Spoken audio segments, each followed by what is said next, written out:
Good evening, ladies and gentlemen. Welcome to Conversation with the President.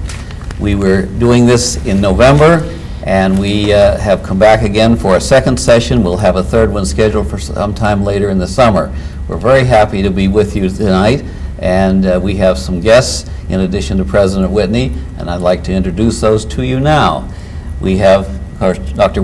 Karen Whitney, President of Clarion University, Mr. Dave Kadis, who is the Athletic Director at Clarion, and Ms. Wendy Snodgrass, who is the Associate Athletic Director for Clarion University.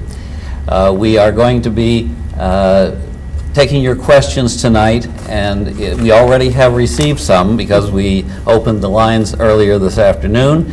If you have a question as the program continues, we ask you to go to info@clarion.edu and send them there, and we will get them on my device here, and we'll relay them to the panel tonight for answers. We'll be with you for the next hour, and so at this point I'd like to turn it over to Dr. Whitney, who has some opening remarks for you. Thanks, Dave. Really appreciate that, and thanks to my colleagues, Wendy and Dave, for joining us tonight on the important topic of athletics. I think before I give a few comments on athletics, I want to take this time to kind of answer a question that many people have been asking, and also I have my own infomercial here on a project I'm very excited about. First thing I want to kind of talk about a week ago, our new Chancellor, Chancellor Brogan, made some comments, and folks have been asking me about it around the community and really around the state, where he was going to the legislature and doing that thing we always do in the spring and talk with the legislature about funding for Clarion University. Actually, in the Chancellor's case, he was talking about all 14 PASHA universities. And he did an excellent job. If you look at the online video of that, talking about the tough times we're in, our funding situation, and how hard everyone's working. Some universities are hit harder than others, but we're working through it. He left the area. He was then interviewed by an area reporter out of Harrisburg who asked him, well, when you said some universities are having a tougher time, who are you talking about? He mentioned Clarion as one of three. That was the context of his comments. In some cases, the accounts on that were accurate. In some cases, they weren't. And I've attempted to answer questions on that. I appreciate his thought of us, and we're going to keep, at it and working with him. But let me be extremely clear, because people have asked me, because we have had tough times, and we are working through them. And that's how we should be measured and judged. In no way at all is Clarion University closing. We're coming up on our 150th anniversary in 2017, and I'm absolutely clear that we're going to be around for another 150 years. So since we have alumni from all around the country, I wanted to make that very, very clear. Now for the infomercial. One of the things we are doing is we're working on turning around our enrollment. We all know that enrollments have been tough in Pennsylvania, and Clarion's been no exception. But what we're doing, it's a very promising project between the Alumni Association and admissions. And what we're doing, and as an alum, you're going to get this in the mail. And if you don't get it in the mail in the next week, email me at president@clarion.edu and I'll send it to you. And that is, we're asking every alumni to help us recruit students. And to help you help us, we're going to give you some vouchers that you can give to promising future Clarion students that will waive their application to apply to Clarion, just to get them on the start and on the path. So we need you out there to see the future Golden Eagles around you and encourage them to apply, because that's how we're going to rebuild our enrollment. Yes. Okay. Absolutely. So let me get back to the job at hand on what you invited me here to do tonight, and that's to talk about athletics, which is another important topic. Just a couple of comments. Really tonight, I hope we can talk about, we'll answer all the questions we received tonight, but I really want to talk about it in terms of two things: the investment in facilities, our athletic facilities, and investment in the intercollegiate athletic program overall. I mean, I think for a lot of people who love Clarion and who love intercollegiate athletic sport, that's got to be on your mind, because it is on mine. And we're going to go over, and we've got some graphics, and Dave's going to talk about, but I'm going to give you the big picture on our strategic investment in our recreational intercollegiate athletic facilities that are underway. They are going to happen. We've received funds from the state, or we've been saving money through student fees for many years to make these things happen. So what we're going to go over tonight isn't a pipe dream, it's a reality. One is the Tippin Hall renovation. And we're going to go over the renderings in a little bit, but truly for me, what the Tippin Hall project does, it has three components: a complete refurbishing and updating of Tippin Gym, building a new natatorium for swim classes and swim competition, intercollegiate athletic competition. And then the third component is building a new recreation pool to open for swim and recreation activities, what I'll say for all. So the total project is $46 million. Approximately $42 million will come from the state, and $4 million will come from the student fees we've been saving for many years. The refurb of Tippin and the new auditorium will be completed by December 2016, and the new rec pool will be completed by February 2016. It's going to change the whole landscape of that part of the campus, and it couldn't come soon enough. So if you love the current Tippin, come by and see it really soon, because it's going to be changing. Future investment strategy for intercollegiate athletic programs. I want to thank the Blue Ribbon Task Force that has been commissioned here to deeply consider how we should go about investing and supporting our intercollegiate sports in the future. Like I said, times are tough. Our budgets have gotten tighter. They've gotten tighter because of the state's reduction in funding, and they've gotten tighter because we've hit a temporary lull in enrollment. So we are working hard to turn around our enrollment, and we're working hard to make the case for additional state funding. And strategically, where we have to, we are going to ask more from our students. But we can't get away from the fact that we are at a financially distressed time right now. However, at the same time, we are very proud of our athletic program. I'm extremely proud of our students who are athletes. I'm proud of them as men and women, as students, and as people who are pursuing their passion for their athletic sport. And we do have to rally and figure out, going forward, what do we expect from all of us in the future? What do we expect from our students, faculty, staff, alumni, and friends who enjoy attending these intercollegiate sporting events? Under these difficult circumstances, we have to plan for the next several years on the best way to go forward.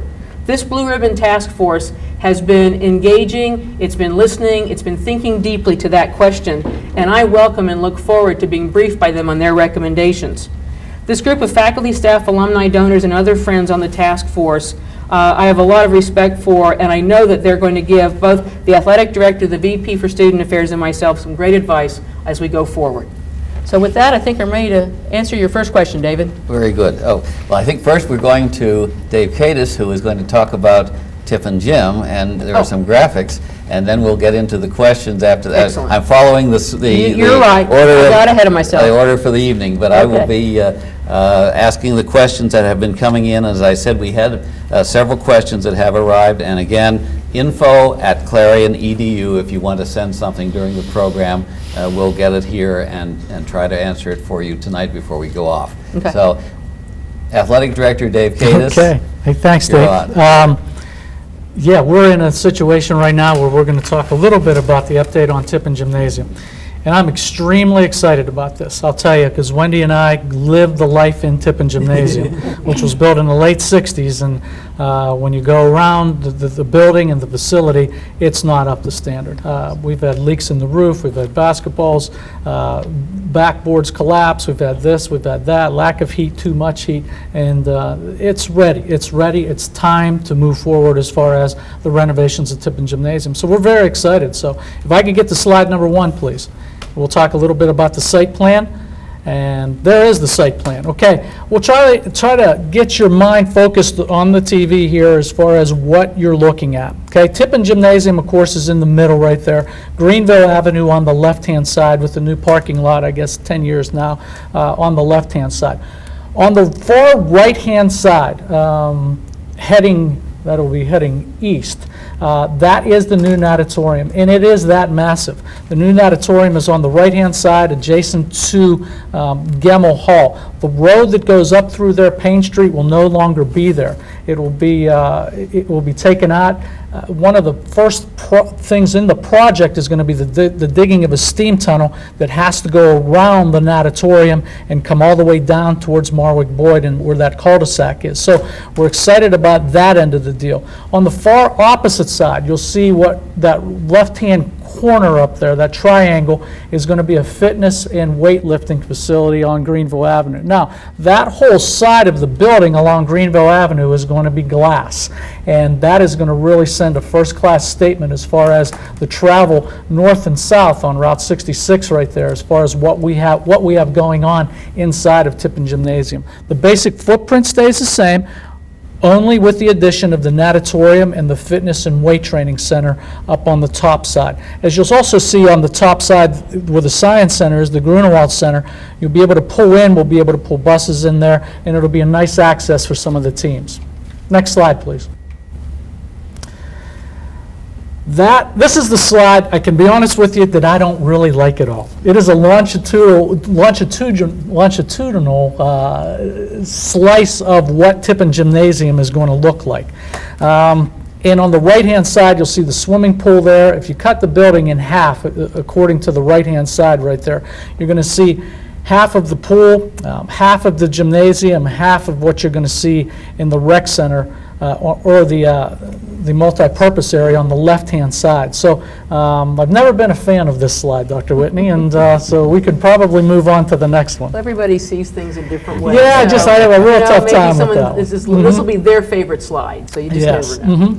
This one here is, we're looking from one of the sides also, the side where Gemmel Hall is, where the student center is. If you're looking straight across, you're going to see the swimming pool, the area on that side there. Once again, the swimming pool, we're very pleased. It's a 40-yard pool.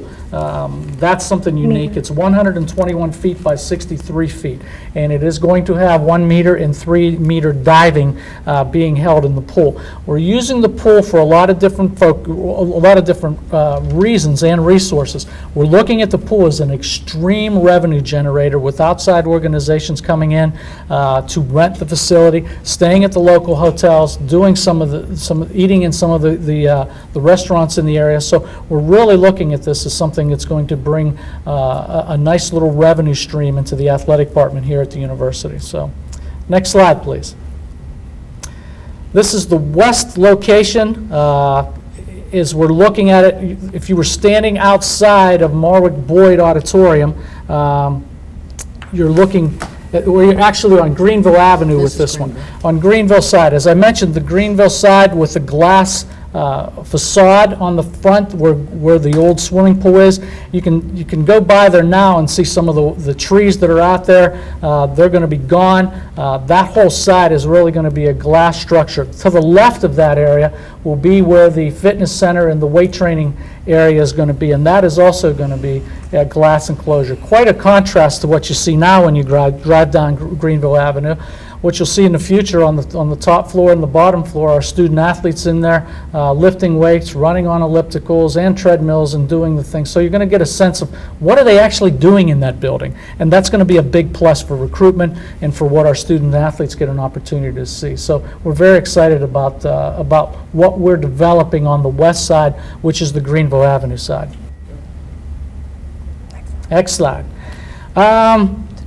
Just a rendering of what we're looking at on the top floor. We've dealt with DLA, who is the architect out of Boston, and also DLA from Boston, and also Chris Hopp's group from Pittsburgh. And we're excited about some of the information that they're giving us and some of the renderings that we have. And this just gives you a little bit of a concept what the concessions area is going to be, the slate floors in the walk areas, and it gives a fresh look to it. And anybody that's been in Tippin Gymnasium the last couple of weeks, you're going to get you'll see the concession stand is backed up. We're going to have multiple concession stands. We're working very closely with Chartwell's right now, who's the food service contract on campus, to try to upgrade what they're doing, and that is going to spill into the new facility, and we're very excited about that. Next slide. Everybody wants to know about wrestling. Well, this is going to give you an idea as far as what we're doing. This is an overall scheme of the lower level of Tippin Gymnasium. And what really the wrestling room, to be honest with you, is really not on here right now. It would be above the T in wrestling if you head that direction. But on the left side, you're going to see the auxiliary gym right over there, which is sort of like the convocation center. People can spill in there from graduation. That can be a holding area over there for that. But it's also showing 3 wrestling mats in there. If we're holding massive wrestling tournaments on that left-hand side, we're going to be able to use that facility. That facility on the left, and in the auxiliary gym, what we're going to call it, is also going to house 2 volleyball courts in there, 1 full court men's and women's basketball floor in there. It's also going to have a running lane in there with a sand pit, so our track teams can use that in the wintertime when the weather's not great. And we also have baseball and softball batting cages, which will be lowered from the ceiling to encompass those sports too. Along with men's and women's golf, we'll be able to hit into the batting cages. So we're very excited about that. What you'll see is on the main gym floor, the 3 circles there. If we hold a mat if we hold a wrestling mat's a tri-meet, or we're hosting district wrestling in the future like we've just done a few weeks ago, you can get a sense of it. It is a bowl type of arena, a university convocation center. You're going to have bleachers on the left side. The lobby of Tippin Gym basically won't be there anymore. There'll be locker rooms in that lobby, and on the far right side, you'll see also bleachers in that area there, and also with the permanent bleachers on the top ends of the gym, and you're going to have restroom facilities underneath both sides that we have taken a lot of studies on to figure out what we want to do, and the architects have done a fantastic job putting in what they feel is in the best interest of our fan base. So we're very excited, and that's a quick overview as far as some of the renderings that we do have on Tippin Gymnasium. So we're very, very excited about what's coming down the road. And folks, I can tell you, like Dr. Whitney said, it is really going to happen. So we're excited about that. Thank you, Dave. That's a quick go-through, David. That sure is, but it looks like a lot of exciting things are going to be happening at Tippin Gym, and it is certainly time, and I'm so glad that the monies for that have been allocated. I want to mention one other thing. DLA is the architect and also the Gunn Group. It's a joint partnership between a firm in Pittsburgh and a firm in Boston, and I failed to mention that. So both of those architects are in on this. Great. Well, I think we're ready for some questions, and we have several submitted, and so we will start, I guess, with number 1 here. What does Clarion University, the Clarion community want from Clarion University Athletics? What does the Clarion community want from Clarion University Athletics? Dr. Whitney. Sure, I'll start with that one. It seems to me what I've heard and believe in that a community should want from its university's athletic program are a couple of things. One, and I think we deliver on this quite well, and I'm very proud of it, they should expect that we're going to recruit good men and women to the university to pursue sports that they love. That we should recruit, and we do recruit very good students academically to Clarion University who are intercollegiate athletes, with over half of our students earning a 3.0 or higher and graduating on time and really becoming some of our most outstanding alumni are our students who are also athletes. So they're good men and women, they're good students, they're very engaged in the larger community, they're able to pursue the sport they love at the collegiate level. And then, I mean, for the rest of us, they offer this wonderful game day set of experiences that allow us to come together in community and all be proud Golden Eagles. Great. Well, the second question we've already talked about a little bit. It's could you provide an update on the Tippin Gym renovation, which you've kind of done, but a little bit along that line, what's the timeline for the construction? When are things going to start happening over there? Well, things are happening like crazy over there right now. We have been in meeting with a lot of different firms as far as furniture and scoreboards and wall towel and all of those things. Rick Taylor, our facilities director, has done a tremendous job as far as trying to put these things together for us to try to stay on course, David, and we're excited about that.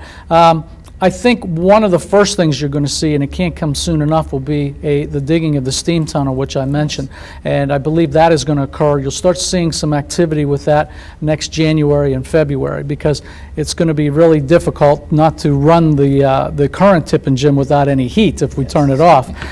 So that's going to be one of the first things you'll see. I think you'll see a lot of things really start hitting stride next May, basically, once that steam tunnel is complete, and that's going to be a big, big plus. And I think everybody's excited because I've said, hey, let's put an excavator in there, park it right out in front, and let's go recruiting, and just tell people we're getting ready to go with this thing. It can't come soon enough. What will happen is the architects will come in and fence on the whole area, and there'll be certain entrances you'll be able to come in and out of Tippin Gymnasium just for safety factors. And so that'll be the first thing you'll see. And from there, everything is a phasing in project. And I'm hoping that we're not going to shut down the gym at any one time. And I say the gym, the main gym floor. I've told the architects you can have it on March 14th. I need it back by September 1st. So hopefully they will give me the gym back at that time so we can continue our competitions. That's what I was going to ask, that there will certainly be facilities available next year for some of the things. So you have to make some interesting adjustments, I'm sure, during construction, but you will still be able to operate, and we're still going to have a place to play basketball or to wrestle or to do Yes, other things. for all of next year, we shouldn't have any problems getting in all of our competitions for next year. Great. Well, the next question we have is, when will you fully fund your Division I wrestling program? And I guess that's Wendy might I take will it. take this question. Sure.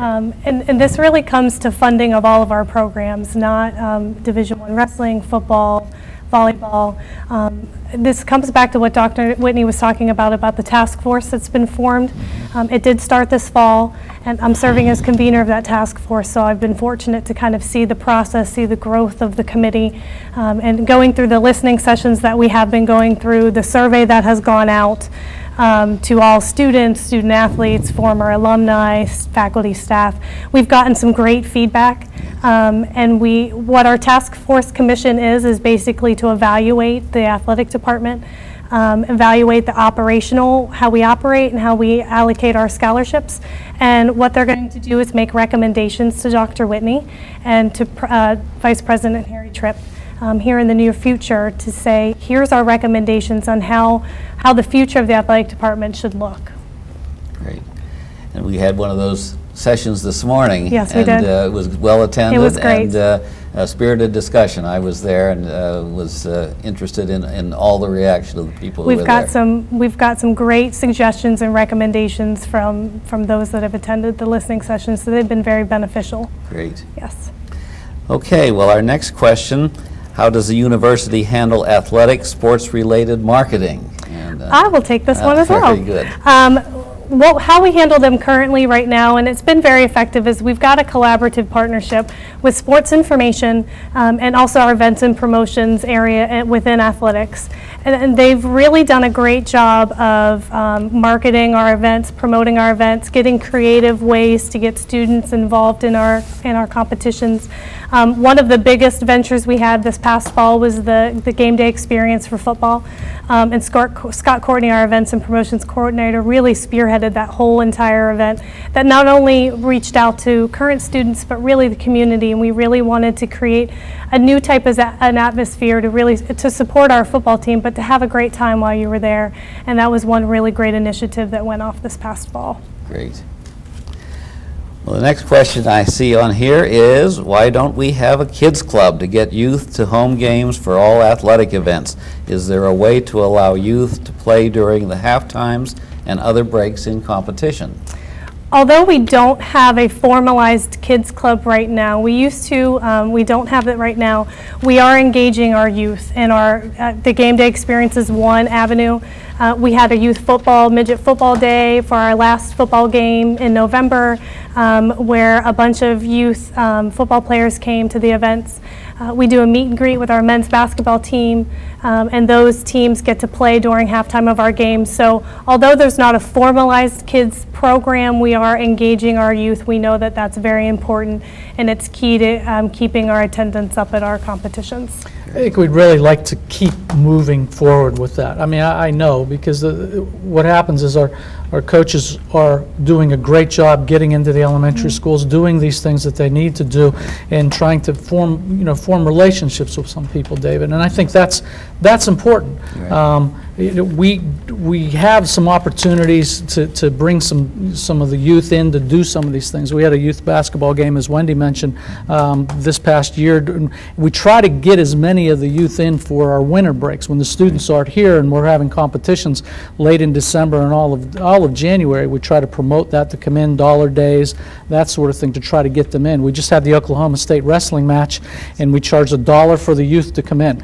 Anybody 18 years of younger were able to come to see Oklahoma State come to that wrestling match for only $1. So there's some things. They just started the youth football program for little kids, and we're trying to capitalize on that, and I think we've got into that a lot more. But I think we can basically try to do some of the things that involve youth a little bit more. And our coaches have done an excellent job, because the more we can involve them, the more they're going to be able to come to our camps in the summer and take part. And they're our future enrollment. I mean, they're the kids that are going to come to college and come to the university if they get a good experience young. And that's where we want to progress as we move through this renovation. It's going to be a really, really big thing, so the novelty will be there for quite a number of years. That's great. So. Great.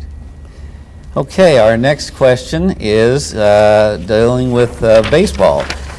In baseball, where there are live stats, other Division II and Division III, not to mention Division I schools, have live stats.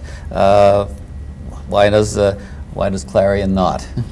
Well, I can answer that one. I'm ready to get on my phone and look at some live stats to see where the PSAC men's basketball championships are going to be held, because they're playing tonight, and I'm the liaison for the conference, so I have to find out tonight by 9:30 where I'll be traveling over the weekend.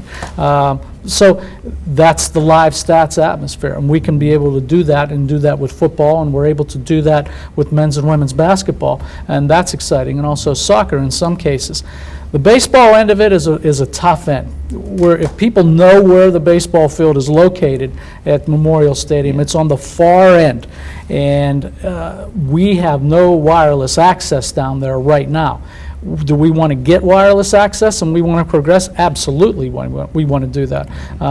To be able to do that, what we also need is to be able to supply softball and baseball with press boxes. We don't have that. We are progressing and trying to move down that road and get some cost. And what do we have to do? How much do we have to raise to try to put press boxes in for the men's baseball team and the women's softball team? That's how you accomplish a lot of things here, by going out to get donations or private fundraising for some of these areas here. It will be a project, because the Department of Labor and Industries will want to study on it, because we're going to run electricity in there. So there's hurdles to overcome, but we haven't taken the possibility of doing live stats out of the realm. But there's some work that we need to do to try to get to that point down there. It takes some time to get it. It is, and frankly, in a lot of ways, we're trying to find funding to do some of these projects. This will be a funding project. We're going to have to find the ability, the resources to do something like that, or try to do it through private donations if we can pull some of those things off. Because we've done that in the past. The visiting bleachers there, we paid for the bleachers, but we had all the excavating, all the paving, a lot of those things donated from some loyal people in the community to try to help us down that route. We're moving down that route, David. We have a very loyal group of alumni, especially in the sports program, and that is really important. We have 52,000 living alumni of Clarion University. As I always like to mention at commencement, they're in every county of Pennsylvania, they're in every state of the union, and they're in a lot of countries all around the world. And a lot of those people keep giving back to the university, and athletics is a major part of that, and I know you have some groups that really are very supportive. Well, we had a donor last year, and Dr. Whitney and Wendy knows, that made a 6-digit gift to the athletic department outside of, to help the university and help us paint Tippin Gymnasium, which was in desperate need. Desperate need of a paint job inside there, and also painting the stadium bleachers. That hasn't been done in years and years and years, and we had that opportunity from those donors to try to help us do that and get some new fencing around the soccer football field down there. So it can be done. It's just a matter of who wants to participate in this in a positive manner. This is the time to get on board, and we really would like the alumni's help to help us progress forward. And we're going to be trying to encourage people to do more of that. It's a very important part of the work of the Alumni Board, in which I'm proud to be president. So, I have another baseball question for you, and on this question it says, related to baseball travel, why don't we have a charter bus for the baseball team? Well, we do have a chartered bus for the baseball teams. And all of our teams basically travel on chartered buses. The smaller rostered sports will take vans at some point for some of their competitions, without a doubt. But I believe what we're referring to as the charter bus is concerned is for training trips down south. Any of our teams that will take trips to South Carolina, that seems to be the hot spot right now because Florida was just really expensive over the years. Now we've limited that to about South Carolina so that it doesn't take that long, or the cost isn't really that high to do some of those things. But those are all fundraised trips. We do not use state money for any of the training trips when we head south. It is up to the individual teams and coaches to raise that money for them if they want to go south. We won't use our state budgets for any of the funding for those trips down there over that break period in the spring. That's what it is. And I give a lot of credit to our coaches, and I give a lot of credit to a lot of our student athletes who are out there selling the raffle tickets, doing the Adopt the Golden Eagle programs and the things that will bring money in their program so they can go south and they can participate. And that's a big plus. So we have a lot of good coaches, David, and we have a lot of good student athletes that really put a lot of time and effort into doing those things fundraising-wise to enable our teams to go south. Sometimes I don't think a lot of people would realize that it wouldn't happen unless the coaches raised the funds for it. It's not part of the normal budget, and those things are funded through extra events, extra fundraising events, and those things are very important to support. So we hope that all of the people out there will continue to be very generous when they think about Clarion Athletics, especially when you think about when you were a student here and spent time in that Tippin Gymnasium watching all those games. And Tippin Gymnasium, as you mentioned earlier, has been around a long time.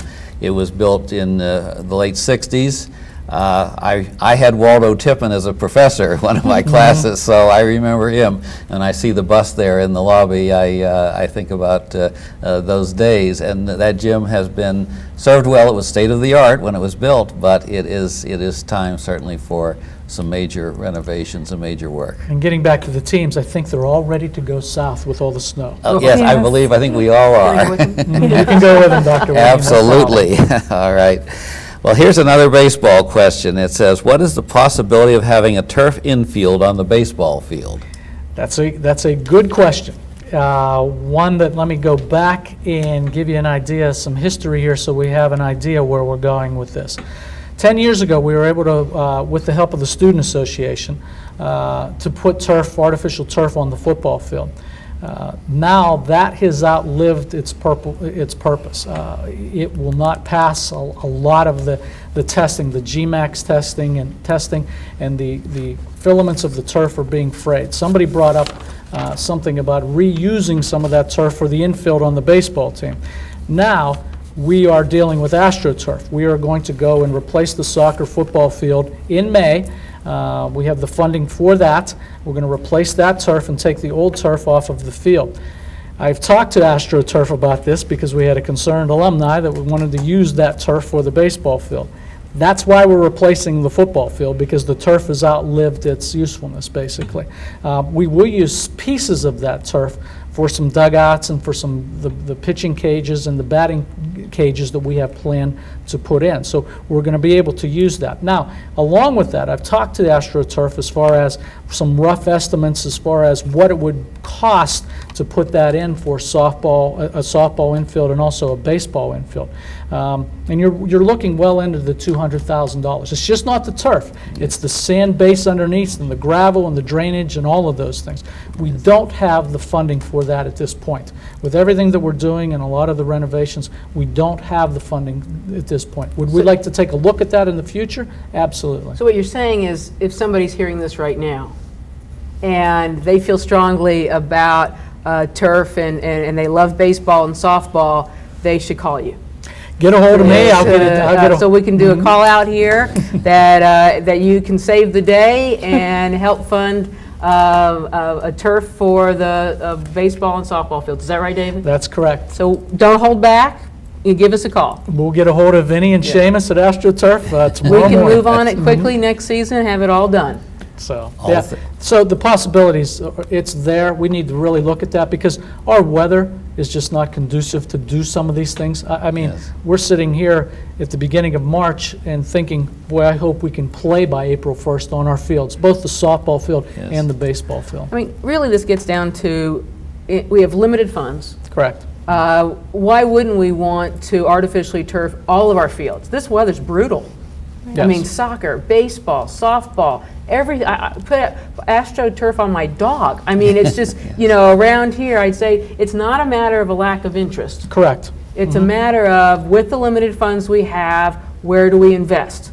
And that's what's holding us back. Wouldn't you say that? Yes, I would. And we've invested into the baseball and softball fields for the last 5 years with scoreboards down there, with laser testing the infield, getting some more clay in there. Have we got everything we need? No, we haven't. But we've made an effort to try to upgrade the facility as much as we possibly can at this point. There's a ton of other things that Wendy and I know would both like to do heading down the road for baseball and softball. Great. Well, before we go on, this is a good point for a commercial here, and I said I was going to do a quick commercial for the Alumni Association as part of tonight.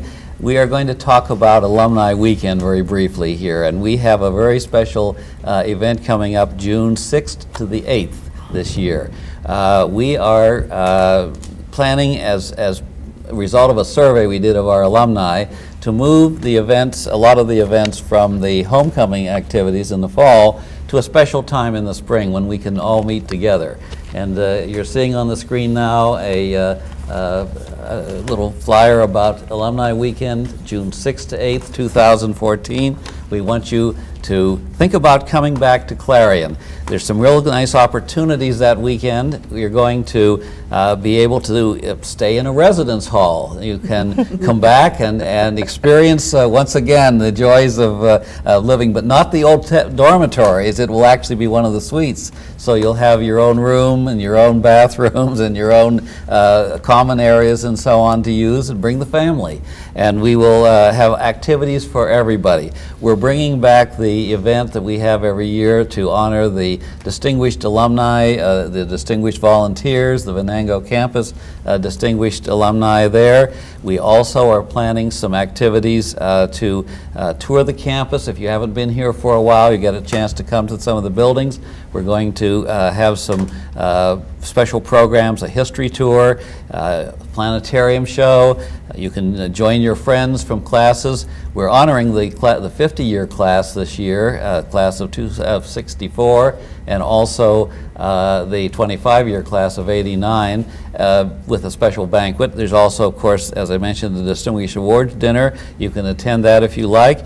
And we're going to have a special picnic on campus on Saturday night. It will have not only a nice picnic, but we're going to have some mini breweries from around the area and a wine fest, and so we have something for everyone. So be sure that you are thinking about June 6th, 7th, and 8th. Come one day, come 2 days, come for the whole weekend, Friday through Sunday morning, and be part of this special event that we're doing as a result of what you said in your surveys to come back to Clarion and be part of the Alumni Reunion Weekend. So there'll be more information about that coming on the website.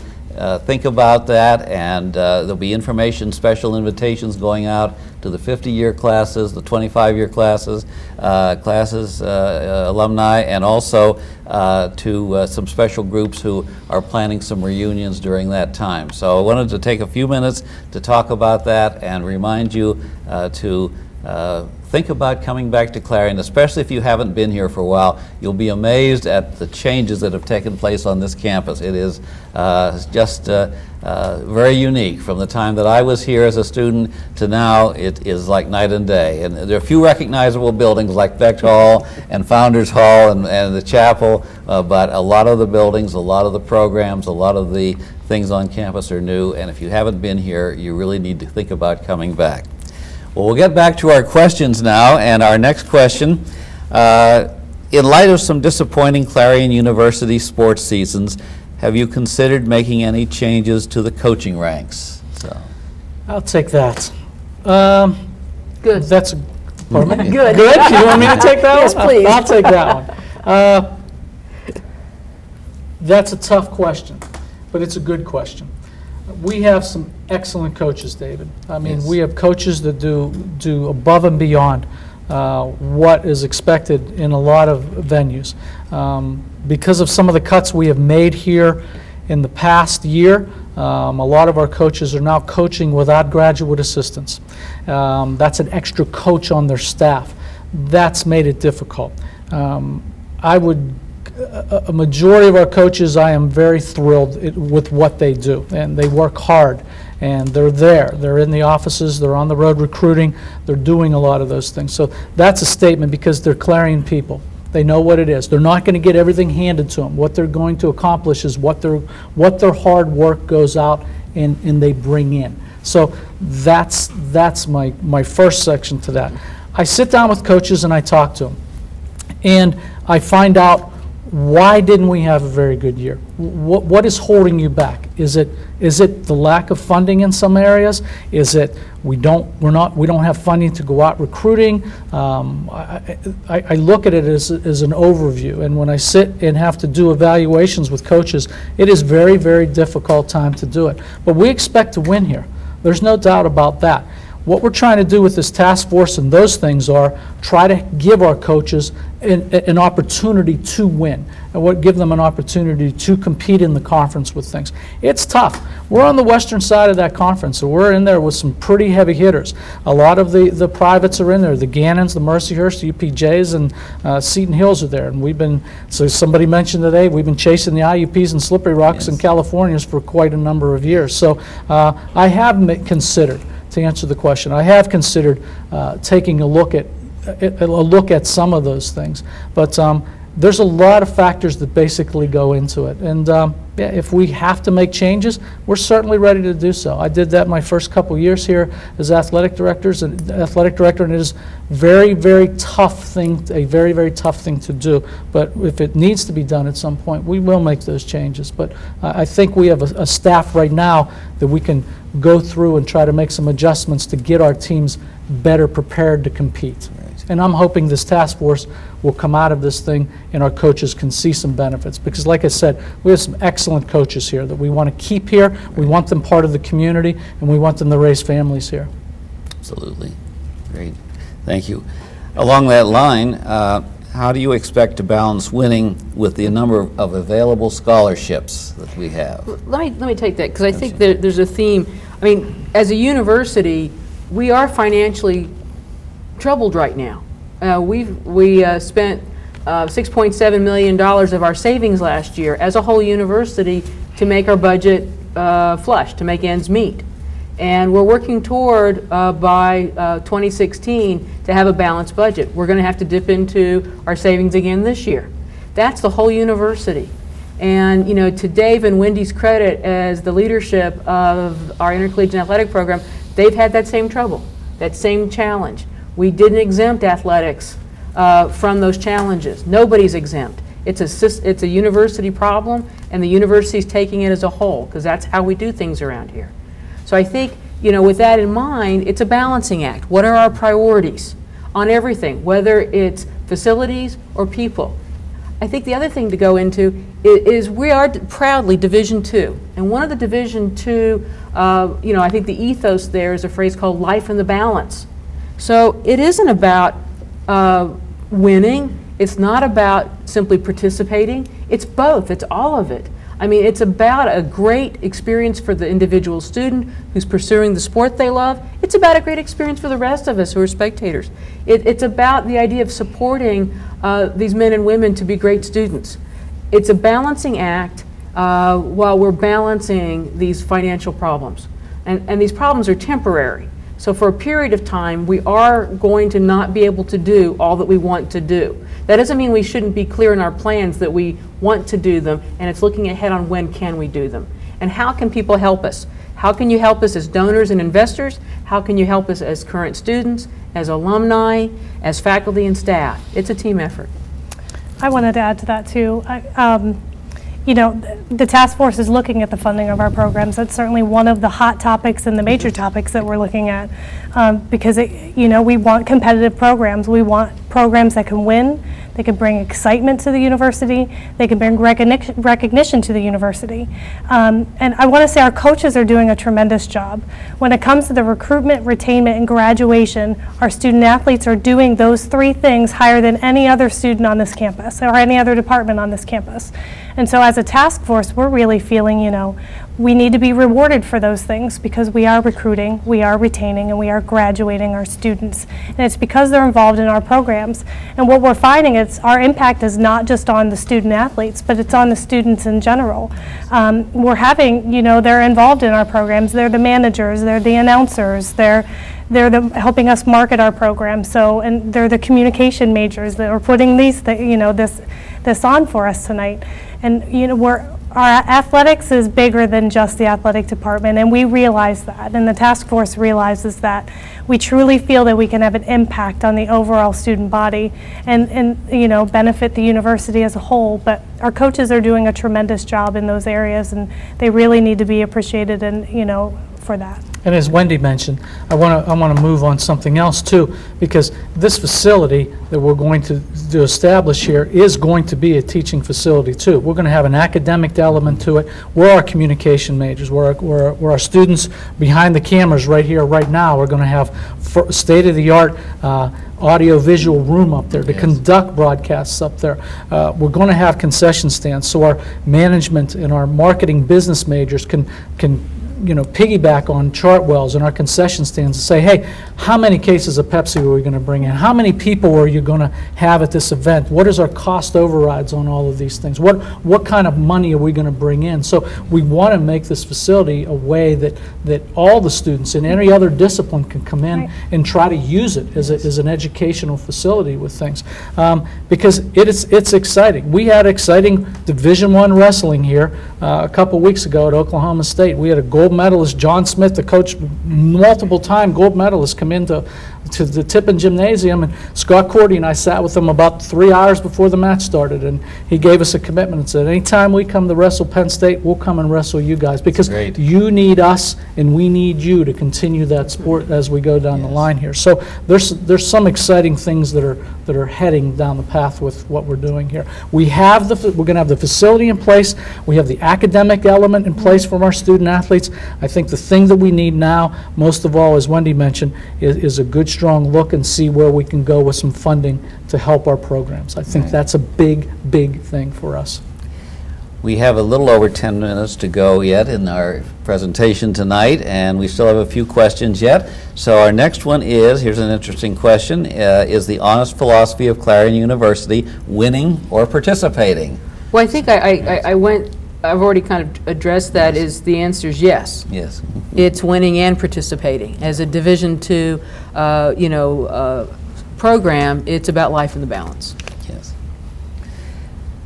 As a parent of a Clarion athlete, has anyone surveyed the athletes themselves as to what barriers, problems, or solutions they suggest? Yes, we have. That was a part of the task force. We did do a survey that went out this spring that, like I said, it went to all alumni. It went to current student athletes, current students, coaches, faculty, staff. We got over 450 responses to that, which was phenomenal. We were very pleased with that. Some great suggestions in there, but we were looking at what are the strengths, what are our obstacles, what are, our opportunities that are out there, and, looking for specific suggestions on how we can improve our program.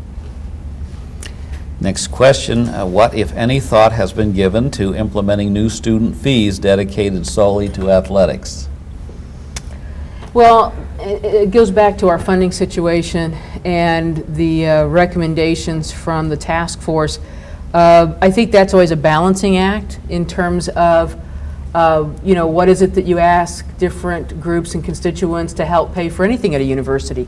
So at this point, I take it as a true deep question that I know the task force is thinking about, and in their recommendations, what I see and the vice president see as that balance going forward. I mean, it's a fair question to ask. What is it that the students should pay? What is it that we should pursue with private donors and philanthropy? What is it that the institution should divert any existing funds? Is there a role for that, in terms of what the state pays? Not to mention that, we are a very heavily regulated operation. What are the rules and policies, federal, state, system? So I look forward to a robust discussion with the task force once they've concluded their work to explore all these options. Have you considered a multi-purpose court for all varsity teams? A multi-purpose court, well, we could talk about the renovation again. We're going to have what we're calling it the MAG, which is sort of the convocation center. What we're looking at right now is we will have, and what we're talking about is renovating the current pool, David. And the current pool will be filled in. We'll be able to put, like I mentioned, a hardwood court in there. But we got some other things going too. We'll put a hardwood court in there for men's and women's basketball. We'll have the opportunity for volleyball with the 2 courts in there. The baseball batting cages and softball batting cages that will come from the ceiling that will drop down. Our golf teams, I'm hoping, I got to get Chuck Shaw, an architect, to make sure that our golf teams, both our women's and men's team, will be able to hit in those batting cages. I've said that explicitly. And also our track team with the running lane and the sand pit over there. We're also looking at we're back to turf now, okay? Yes. We're looking at the possibility of being able to turf the entire inside of that with some type of not old, but the real thin AstroTurf like it used to be on Three Rivers Stadium's field or Veterans Stadium field that will go on a runner and pull out the length of the length of the floor, so football teams and soccer teams and tennis can go in there and participate too in the fall. So we're in the wintertime, we're looking at all of those possibilities. And also Dr. Whitney would also like to hold graduation, post-graduation, groupings of tables in there and trying to do those things. So the answer to that question, absolutely. Our auxiliary gyms right now can't hold anything. Yes. So We've touched on this before, but how will Tippin Gym renovation be funded? And it's really state funds. Well, it's two areas. The majority of it, 41 million, is from state appropriated funds, and then 4 million of it is from student fees. Okay. Has Clarion considered emailing alumni about competitions in their geographic areas? If I knew this information in advance, it would increase my chances of attending. One of the recommendations that probably is going to come out of the task force is the creation of some kind of advisory board that's held within the foundation that obviously follows the rules and regulations, but really as a way to reach out to our alumni. We know that that's an area we can do a better job at. So creating newsletters, having special events for alumni for different sports, and also incorporating, when we're in the area, reaching out to those alumni that are there. We realize we need to do a better job communicating to our alumni, so that's certainly a recommendation that's going to come from the task force. We have about 8 minutes to go here, and so we are looking at wrapping up soon, but we still have some more questions, so we'll try to get as many of those as we can. He says one question. One question? Yeah. Okay, just one. Okay, all right. Make it a good one. So pick a good one. All right, let me look and see what I have here. Let's see. I could make one up there. I have a good one ready to go here. Okay. Let's see, here's about scholarships. With a lack of funding for scholarships, why isn't there more investment in players' development, such as full-time strength and conditioning coach and staff, which would have a positive impact across all sports? Well, It goes back to funding. yeah, it's going to go back to funding. It goes back to funding. Yes. I mean, basically, that's what it is. We'd love to have a full-time Yes. strength and conditioning coach. There's many, many things we would love to have. We've just- got a long list, don't we? Yes. We have a long It list. far yeah. exceeds our current capacity. Yes. But as we turn around our enrollment, as we grow in our enrollment, we will grow in our commitment back to athletics, and it's planning over time that as funds become available, how do we make those strategic priority decisions, which again, I think the task force is going to be very helpful in giving us some vital advice. Yes. That was the last question. So. It was the last, but we still have, according to my time here, about 6 minutes to finish up. So we have a few more minutes to wrap it up, and we'll give anybody a Okay. chance here who hasn't, do you have any closing statements, I guess is what I'm trying to ask you. Well, Dave, I want to hit one other area here. We're not out of the woods. We're doing a big renovation at Tippin Gymnasium in the University Convocation Center, like we Yes. like to call it, because it'll be very impressive. But we have to pay attention to a lot of other sports too. We're desperately, and I believe the University Facilities Group is taking a look at trying to get the tennis courts taken care of. That's important. That's an NCAA Division II sport for us. We have to pay attention to where we're going with that. That needs to be, there's some attention needs to be made towards the tennis courts for resurfacing and those things so we can participate. That's always important. Some of the things that we want to do down the road in our track and cross-country programs is put in a javelin runway so we can do that. Is there a possibility going from a 6-lane track to an 8-lane track? That's something important.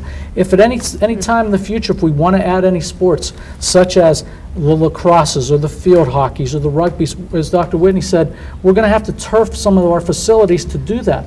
You know, some of those projects not only include turfing a new facility, but it's scoreboards, it's lighting, it's locker rooms, it's hiring on another sports information director or athletic trainer to cover those sports. So there's a lot of forward thinking here down the road. How can we increase enrollment? If I could tell Dr. Whitney we'd get 100 more students if we got $2.4 million to renovate our other practice facility, our turf field down there, that might be met with, that sounds really good, or if we have the funding available in the future, how do we get that? Because she's always been up front saying, tell me how we can get there, and we'll take a good, strong look at it. So I think that's something important as we go forward. There's a lot of other things, too, that need updated and renovated, and we have to keep our eye on the ball to try to keep us moving in that direction for all of our sports, not just the Division I wrestling or the football, basketball, soccer, it's got to be for all Everything. the sports. Yes. Wendy, do you have any closing comments you would like to make? I just think, I think in the fall when the workforce plan came out, we got a lot of hesitation from our alumni, and I really think that now's the time to explain to them this task force has been a wonderful process.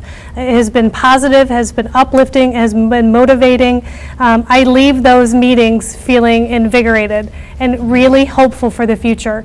And I want our alumni to know that. I want our supporters to know that we are trying our best. We will put the best recommendations forward that we can, and they need to have faith in the system that it will work. It will work down the line, as President Whitney has said. When the funding becomes available, we feel we're putting a very strong case together for why to support athletics. But we also need that support from our alumni and our supporters as well. It can't just come from the university. Dr. Whitney, do you have any closing remarks here? My colleagues are hard to beat, so I, in the spirit of time and enthusiasm, Yes. go Eagles. Very good. Well, we certainly appreciate your participating tonight with us, and just like to say that on behalf of the Alumni Association Board of Directors, we would like you to continue to be part of these conversations with the President. We have, if I can find it on my sheet here, we have another one scheduled for the summer, and here it is. Okay. The next conversation with the President will be conducted Tuesday, June 24th at 7 p.m. The topic will be the new School of Education. And so that's going to be another interesting topic, and we'll hopefully have some good people here on the panel who can talk to that. I want to thank very much Associate Athletic Director Wendy Snodgrass, Athletic Director Dave Kadis, and of course, Dr. Karen Whitney. And on behalf of the Alumni Association, this is David Bailey, Alumni Association Board President, and we thank you very much for your participation. We will look forward to being with you again. We ask you to remember our special alumni reunion weekend in June, and think about coming back to Clarion. and think about sharing not only your time and your talents, but of course, your treasures are very important to be part of all of the things. You can do a great deal if you just have a few more dollars to do them. And as we've said tonight, if you really are have a great interest in a particular area, talk to Dave Kadis, talk to Wendy Snodgrass.